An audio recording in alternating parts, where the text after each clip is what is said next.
Check for frost or ice formation in the water-cooled vacuum pump. The motor fan blade can be easily rotated by toggling it with a tool. Anti-freezing measures. Replace the antifreeze or add antifreeze powder. Implement external thermal insulation measures, for example, racking, heating tips, etc. If an air-cooled pump or a variable frequency pump is used, it needs to be turned on in advance for preheating for 3到5分钟 use. Replace the hydraulic oil. Automatic hydraulic oil filling pump. Timely replace with high grade. Ideal hydraulic oil grade 46 or grade 68. According to local temperature conditions, the grease pump is usually filled with semi-fluid no 000 lithium-based grease.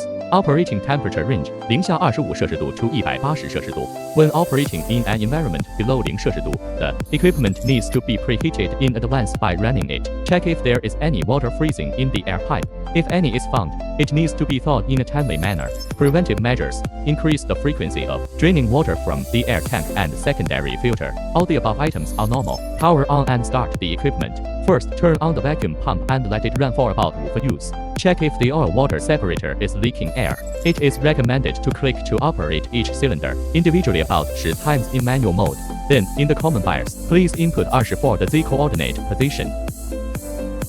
Adjust the processing speed to 20到30. Adjust the rapid traverse speed to below 40. The adjustment method for other systems is the same. Then start the processing program. Run the equipment under no load condition for 5到10 use. Then adjust the above values back to the machining state values.